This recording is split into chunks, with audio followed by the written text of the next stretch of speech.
Hello and welcome to Talking Bottom. This is the Series 3 roundup where we take a look back at Series 3. I'm Paul Tanter. I'm Matt Brooks. And I'm Ange Johnson. And James Wright on Twitter says, "You guys remind me of a line in Jurassic Park 3, which is, you like dinosaurs a lot more before they try to kill you.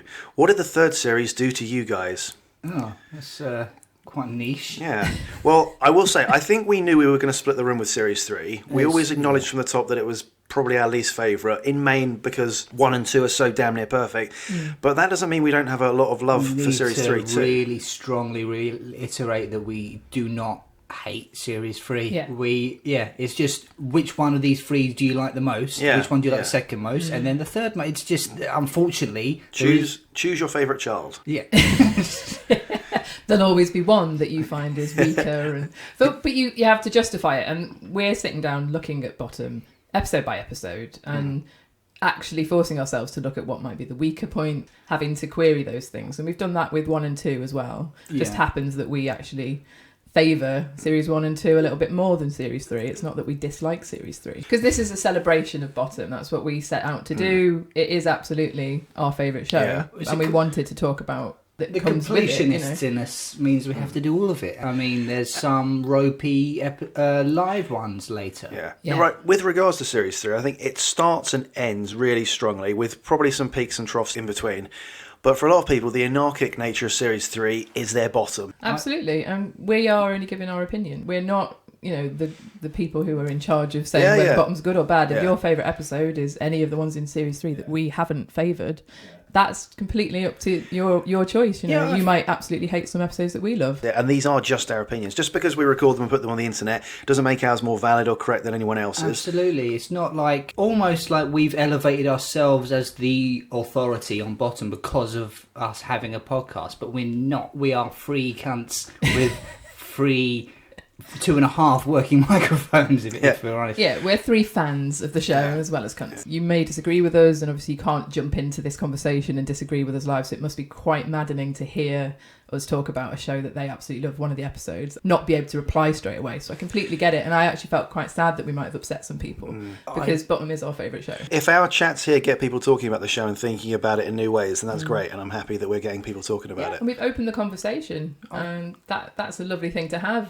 What is it, nearly 30 years since the first series of Bottom aired? We're still talking about it and having a chance to sort of put forward arguments for which is the better series. I've got more love for the Halloween episode now, I think. Yeah, I have to say, since going back through and watching them and having to look at them with a bit more affection and also analysing them, it does make you appreciate different bits that you hadn't yet, maybe not noticed on watches from a good 10 years probably since I sat and really watched Series 3, to be honest. And Finger, I just remembered as Eddie in a dress for the whole thing, but there's loads of great moments in it. Loads, absolutely loads. And I tell you what, the thing that made me feel the most guilty about slagging off, inverted commas, episodes of Bottom, but the Halloween one was the first one we started complaining about the show, I think. And then seeing all of the photos of people dressed up, and there was pictures of dads and their kids dressed up as this banana, with Richie as a little kid devil thing. I just get really choked up and think,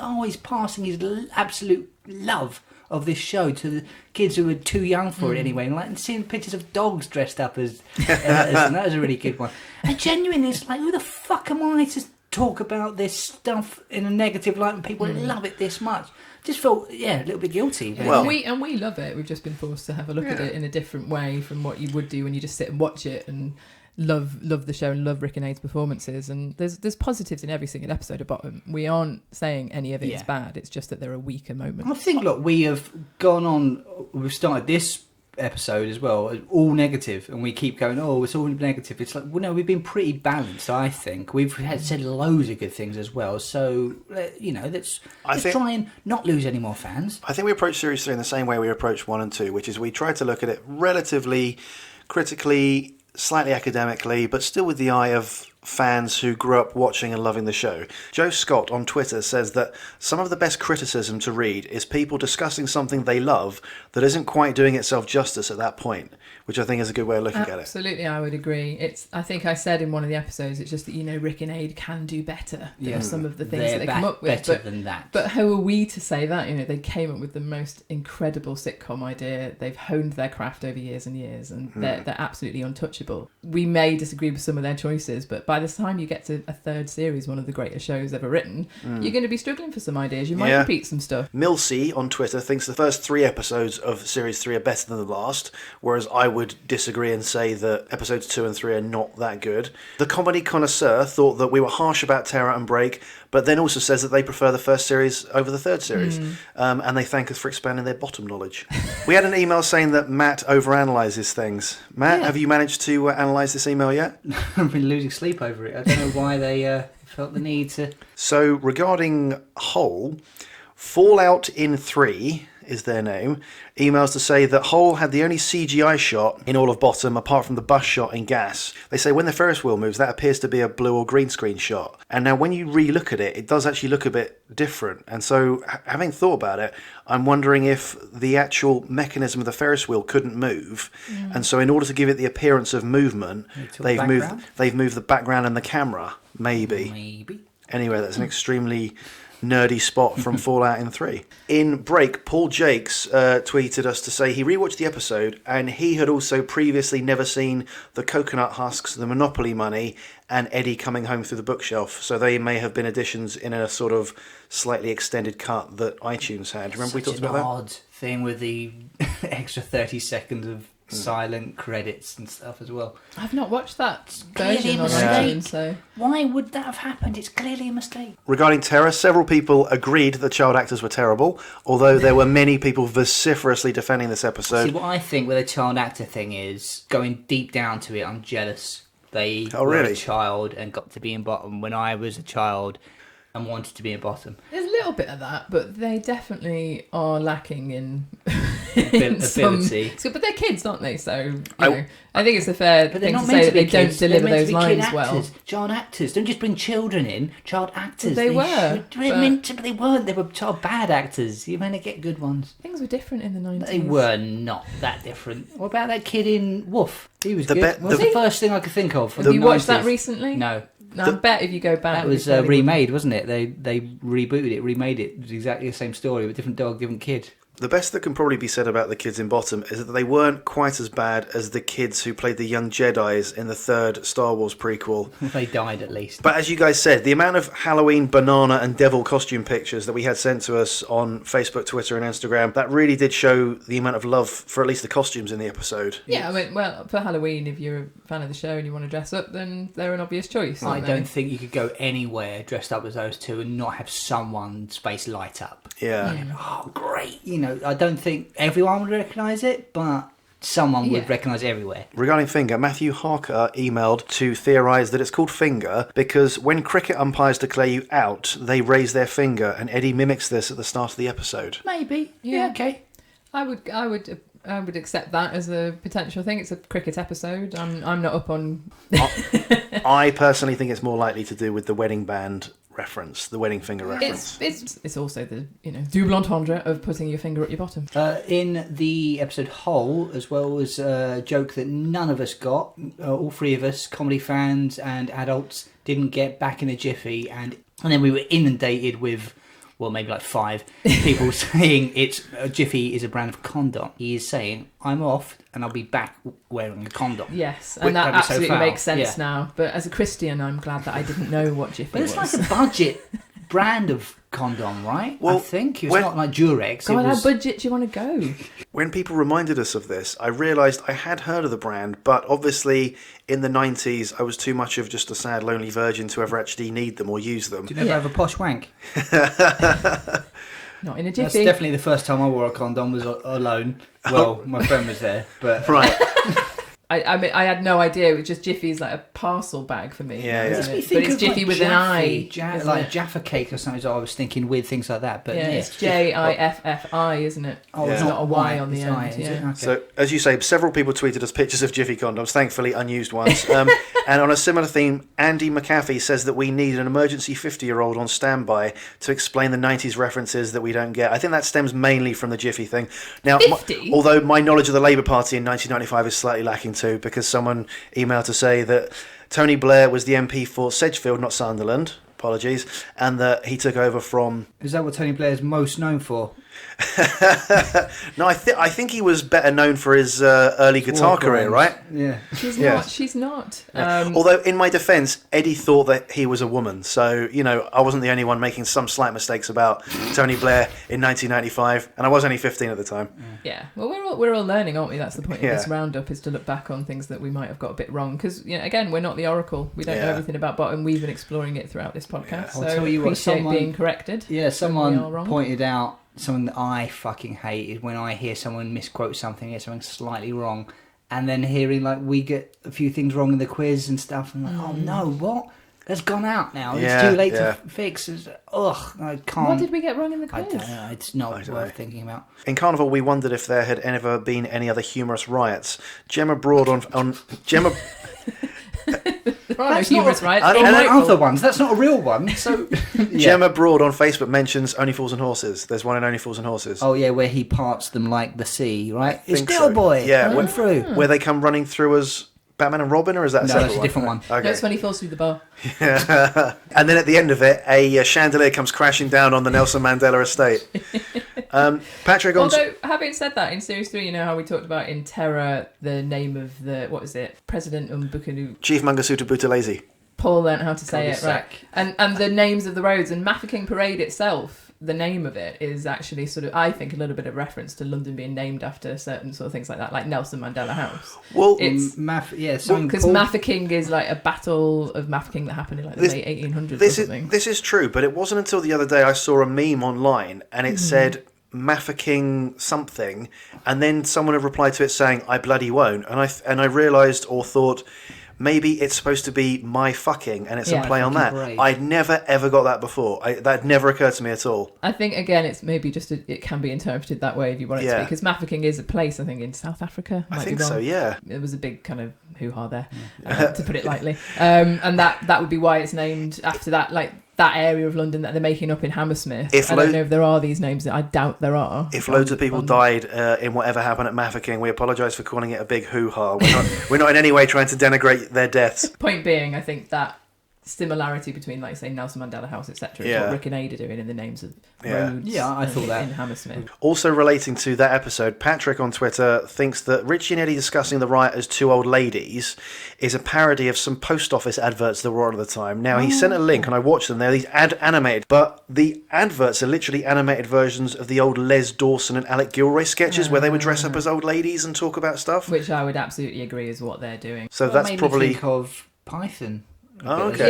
Yeah. He did the old lady thing as well. Long history of dressing up like old women, isn't there, in comedy and playing it for laughs. Yeah. But yeah, I think that could possibly be what inspired them in the 90s, perhaps. More likely it would be Les Dawson. One of the emails mentioned something which I strongly disagree with, was in Terror. I can't remember who said this. They said the bit where Eddie and Spunk Gun are smoking should be interpreted as that's the actors having a break. Then they get back into character. No, it shouldn't. No, it shouldn't be. No, it's not that.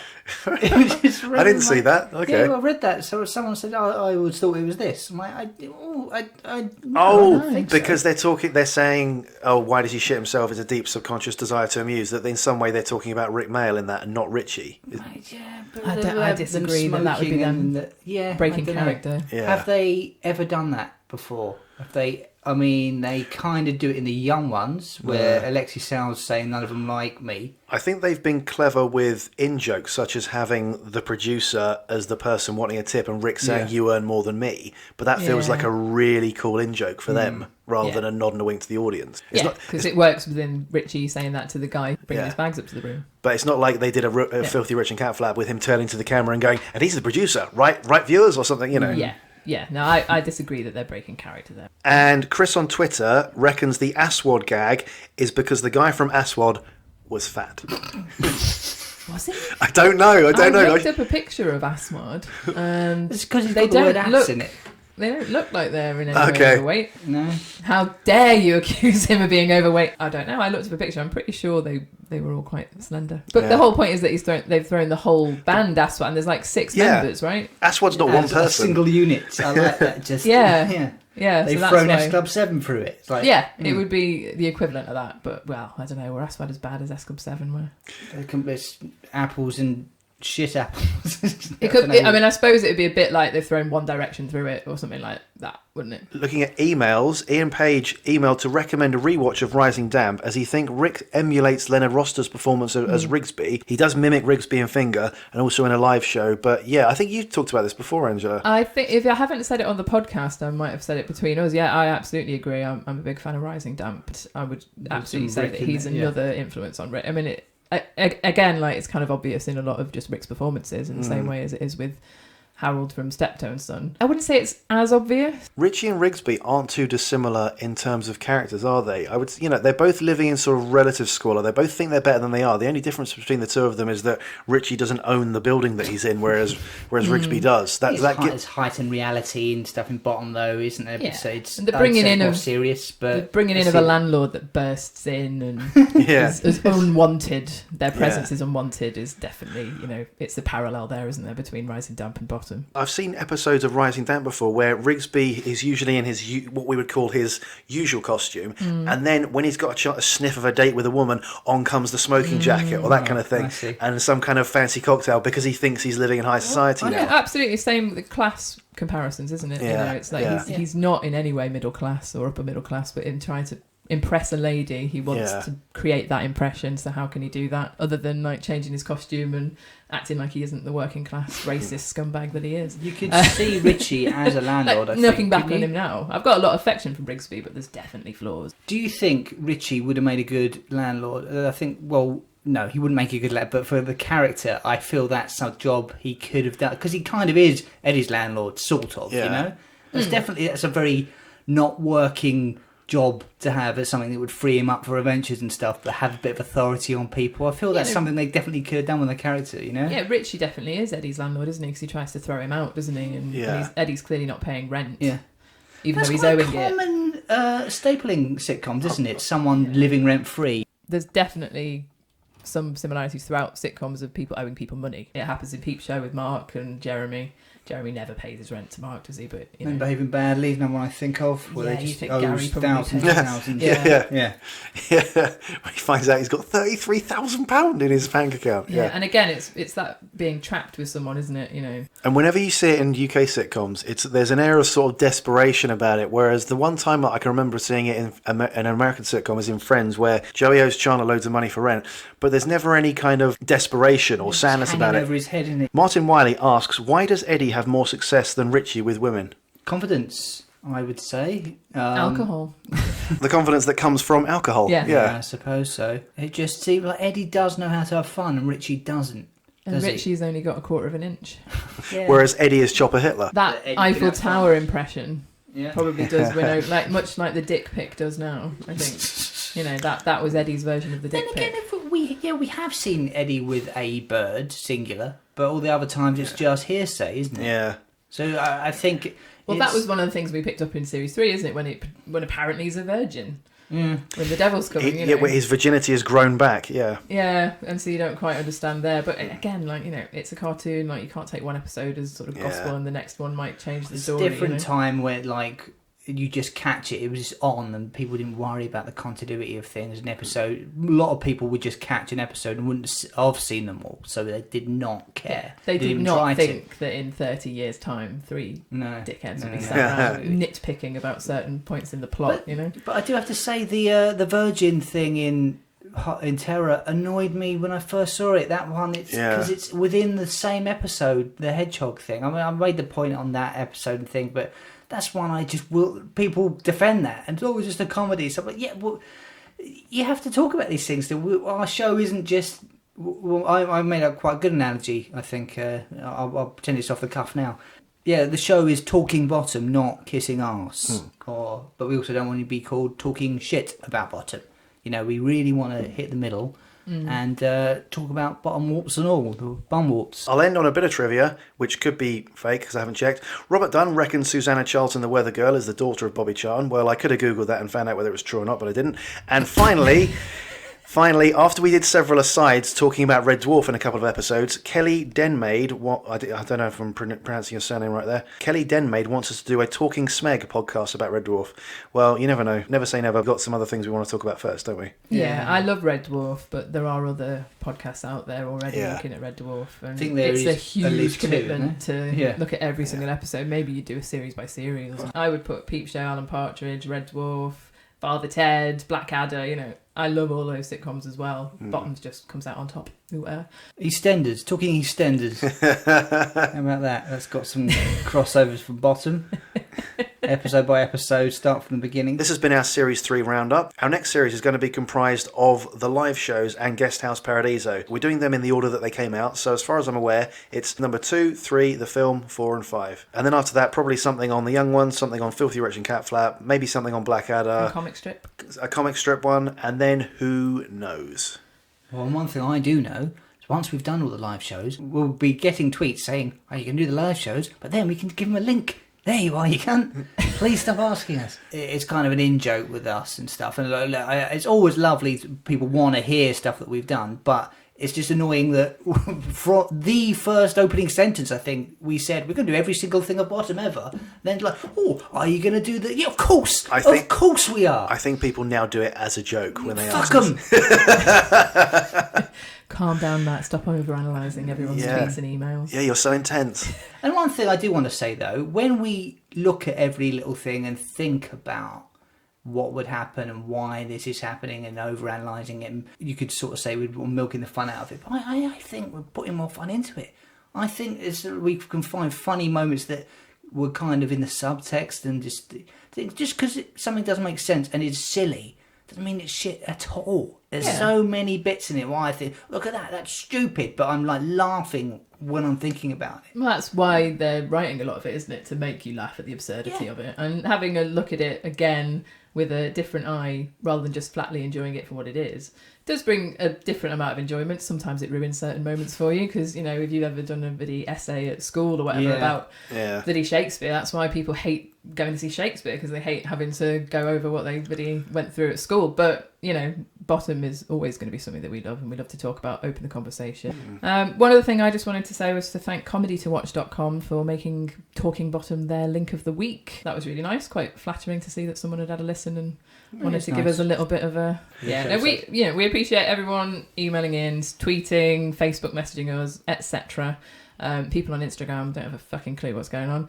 They get the quiz wrong every week. No, but we appreciate everyone's comments. We obviously would prefer the positive to the negative, but we take them all on board, and we won't take them personally, will we, Matt? The mugs were good, weren't they? Yeah, we're very glad to say we're all drinking our coffee from our Talking Bottom mugs, which Clemware very generously made for us, limited edition ones. They're not for sale, so they won't sell you those, but they will sell you some other great Bottom-related mugs. Yeah, they're fab. All the artwork on them are really, really fun. Yeah. We're not sponsored by them or anything, genuinely. Yeah, good. Yeah. Go buy some tat. See you next time! Yeah. Thanks for listening. Bye. Bye.